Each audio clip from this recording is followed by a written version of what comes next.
नमस्ते दोस्तों, मनमोहक हिंदी कहानियाँ चैनल में आप सभी का स्वागत है। आज की हमारी कहानी है खुशियों का झोंका। आपको हमारी कहानी पसंद आती है तो वीडियो को लाइक, शेयर एंड चैनल को सब्सक्राइब जरूर कीजिएगा। सिया को कुछ समझ नहीं आ रहा था कि उसे खुश होना चाहिए या दुखी। स्तब्ध सी बैठी थी वह। थोड़ी देर पहले ही उसकी मम्मी शारदा उसे यह खुशखबरी सुनाकर गई थी कि गीता देवी ने उसे अपने बड़े बेटे मनीष के लिए पसंद किया है। गीता देवी बनारस के एक समृद्ध परिवार की मुखिया थी जो अपने दोनों बेटों मनीष और आशीष के साथ एक बड़ी सी कोठी में रहती थी। गीता देवी ने कुछ ही दिन पहले सिया को अपनी सहेली चंचल की बेटी निधि के साथ देखा था और सांवली साधारण रूप रंग वाली धीर गंभीर अल्पभाषी सिया को अच्छी तरह से जान परख लिया था और निधि से भी अच्छी तरह पूछताछ कर सिया के घर आ गई थी। सिया के पिता तो थे नहीं, ना कोई भाई बहन थे। इतने बड़े घर परिवार की मालकिन शारदा जैसी प्राइमरी स्कूल की साधारण शिक्षिका के सामने हाथ जोड़कर कह रही थी, शारदा जी, हमें कुछ नहीं चाहिए, बस आप हाँ कह दीजिए। चाहे तो मनीष के चाल चलन के बारे में पता कर लें। आपकी बेटी इसी शहर में रहेगी आपके सामने। बस मुझे थोड़ा समय दीजिए, मैं सिया से बात कर लूँ, कहा था शारदा ने। समस्या बस यही लग रही थी कि 4 महीने पहले ही मनीष की पत्नी सीमा की कार दुर्घटना में मृत्यु हो गई थी। मनीष और उनका 1 वर्षीय बेटा गौतम बाल बाल बच गए थे। अब गीता को अपने बेटे का घर फिर से बसाने की जल्दी थी। उन्हें शारदा की आर्थिक स्थिति का अंदाजा ही हो गया था। साधारण ढंग की लड़की दबकर रहेगी, उनके वैभव में लड़की सीधी लग रही है, चुपचाप गौतम की देखभाल करेगी। यही चलता रहता था गीता के मन में। सिया का MA अभी पूरा ही हुआ था। इस रिश्ते को लेकर सिया को कुछ समझ नहीं आ रहा था। शादी होते ही एक बेटे की मां बनने में उसे कोई आपत्ति नहीं थी। इसके पहले जितने भी रिश्ते आए थे लड़के वालों का, दबे छुपे शब्दों में दहेज मांगने का ढंग उसे चुभता रहा था। उसे अपने साधारण रूप रंग का भी एहसास था। अब तक कहीं बात नहीं बनी थी और फिर अपनी मम्मी की चिंता देख उसने इस रिश्ते के लिए हामी भर दी। वैसे भी उसकी अपनी पसंद तो कोई थी नहीं। शारदा को भी आपत्ति का कोई कारण समझ नहीं आया। मनीष की शिक्षा, बिजनेस, धन, किसी में कोई कमी नहीं थी। बेटी रानी की तरह राज करेगी, ऐसा रिश्ता देखकर वह खुश थी। रही गौतम की बात तो वो जानती थी कि सिया को बच्चों से प्यार है, उसे गौतम से लगाव हो ही जाएगा। यह भरोसा तो उन्हें था ही। विवाह आनंद फानंद में तय हो गया था। गीता देवी, मनीष, आशीष और उसकी खूबसूरत पत्नी मंजू, आशीष से छोटी सविता और संगीता सब आकर सिया को हीरे की अंगूठी पहना गए थे। शारदा गीता के बड़प्पन के आगे नतमस्तक होती रही। विवाह 1 महीने बाद ही होना था। सबके जाने के बाद सिया ने कहा, माँ, मुझ जैसे साधारण शक्ल सूरत की लड़की को कैसे पसंद कर लिया उन्होंने। वे सब कितने गोरे, कितने सुंदर हैं। और गौतम को सब नौकरों के पास क्यों छोड़ आए थे वो तो मुझे नहीं पता, लेकिन तू चिंता मत कर, यह सब तो ईश्वर की मर्जी से होता है। लेकिन माँ, मैं तो उन लोगों के सामने कुछ भी नहीं हूँ। क्यों इतना कम समझ रही है अपने आप को? बेटी पढ़ी लिखी है, कितने अच्छे नैन नक्श हैं मेरी बेटी के। तू बस अब खुशी से तैयारियां कर बेटा। फिर जितना हो सकता था शारदा ने अपनी बेटी के लिए किया। गीता देवी बस कुछ खास लोगों के साथ आई और साधारण रूप से विवाह संपन्न हो गया। सिया ने बड़ी बहू के रूप में ससुराल में प्रवेश किया। सिया के दिल में गौतम को देखते ही उस छोटी सी जान के लिए ममता उमड़ पड़ी। मनीष ने पहली रात ही सिया से कहा, यह विवाह माँ की मर्जी से हुआ है। हमारे तुम्हारे स्टैंडर्ड में जो फर्क है उसे समझने में तुम्हें थोड़ा समय तो लग ही जाएगा। मैं तो खुद हैरान हो गया था जब माँ ने तुम्हें पसंद किया था। माँ तो हर चीज में अपना स्टैंडर्ड देखती हैं। पता नहीं कैसे उन्होंने तुम्हें। खैर छोड़ो, धीरे धीरे हमारी सोसाइटी के कायदे कानून सीख जाओगी।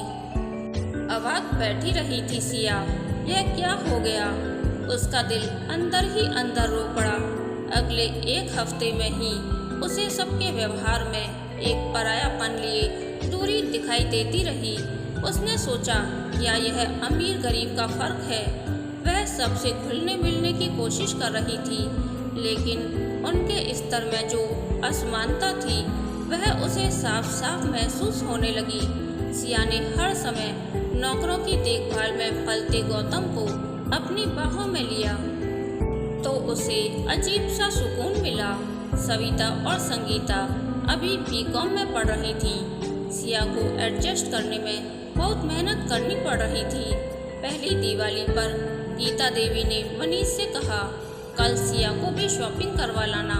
सविता ने पूछा, भाभी आप क्या खरीदेंगी अपने लिए? सिया ने बहुत सहज ढंग से कहा, जो तुम्हारे भैया पसंद करेंगे खरीद लूंगी।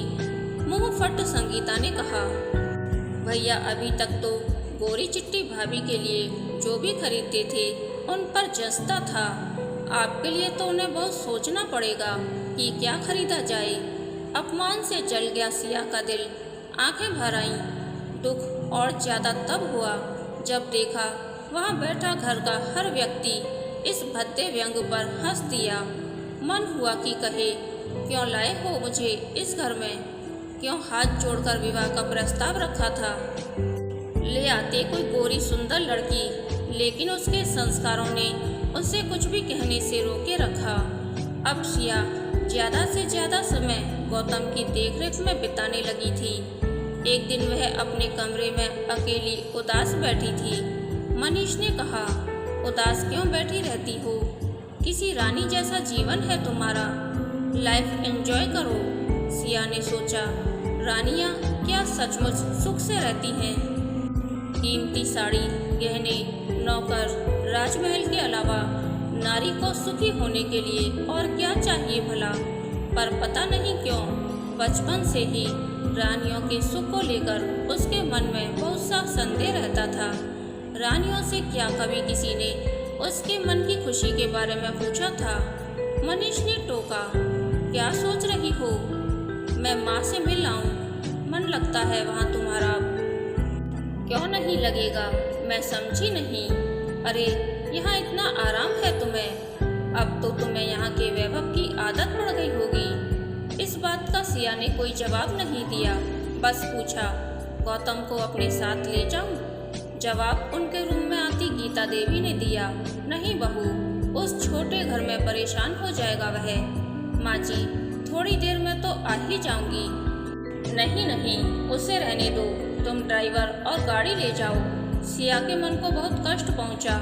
वह हर बार यही सोचती कि क्यों इस घर के लिए उसे पसंद किया गया, या इसीलिए कि वह इस घर के रौब दाब में दबी रहे, उनके बेटे की जरूरत का एक साधन बनी रहे और गौतम की देखभाल करती रहे चुपचाप।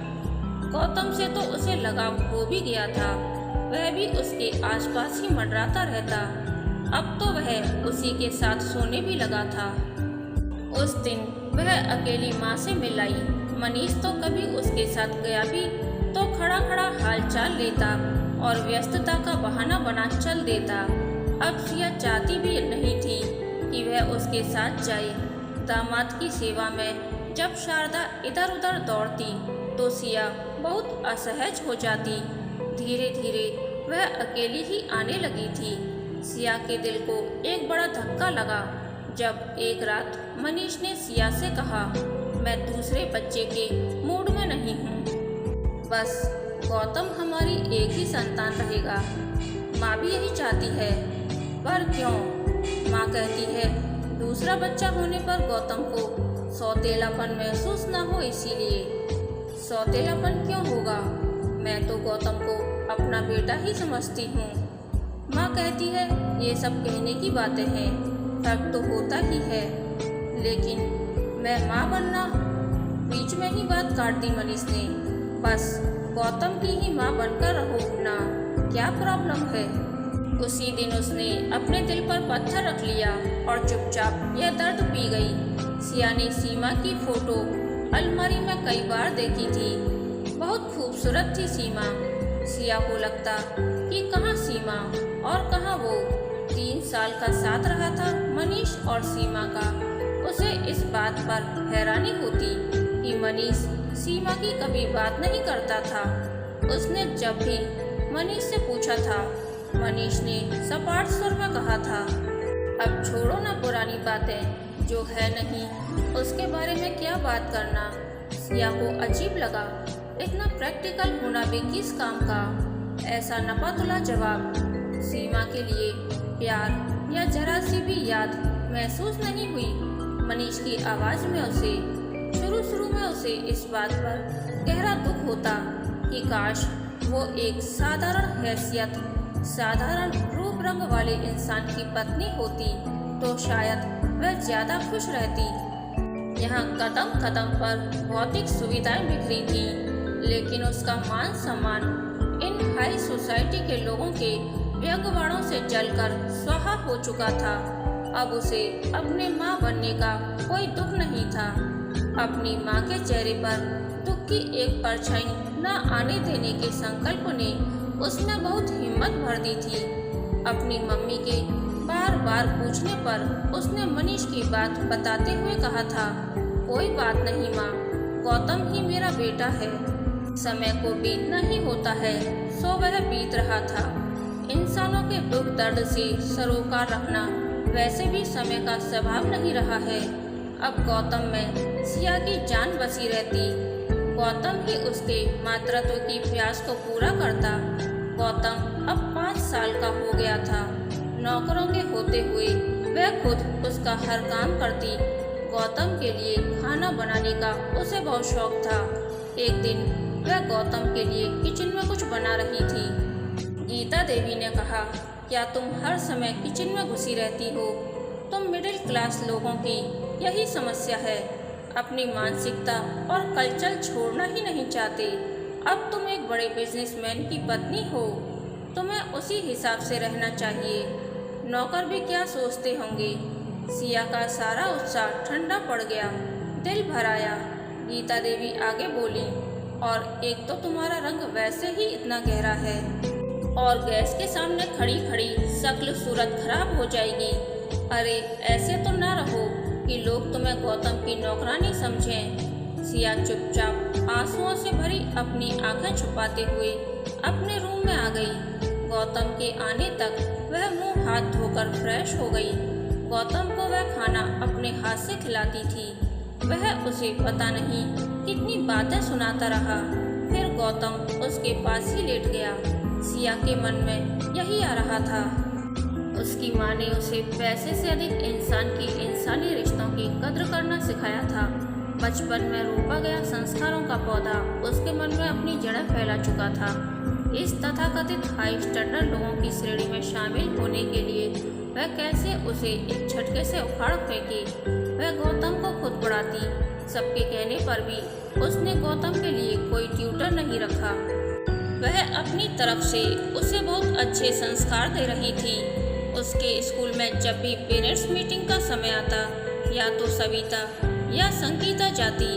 संगीता अक्सर कहती, भाभी आप रहने ही दो, हम ही चले जाएंगे। आप तो इस घर की लगती ही नहीं, लोग कहीं गलत ना समझ लें। सिया ने इन बातों का कभी जवाब नहीं दिया था। उसका धैर्य और सहन शक्ति कमाल की थी। कुछ साल और बीत गए। आशीष की भी 2 बेटियां आभा और आस्था हो गईं। सविता और संगीता का भी संपन्न परिवारों में विवाह हो गया। गौतम का व्यक्तित्व निखारने में सिया ने दिन रात एक कर दिए थे।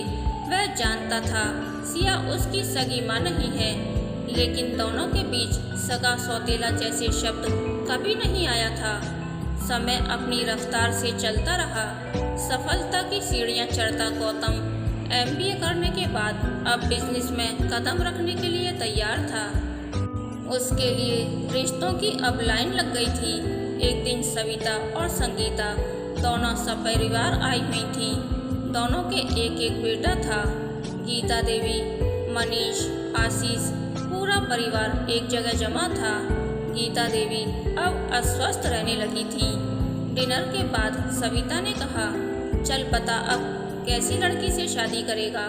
मैं ये फोटो लाई हूँ, एक से एक गोरी सुंदर लड़कियाँ। कहते हुए सविता ने एक नज़र सिया पर डाली जो चुपचाप एक सोफे पर बैठी हुई थी।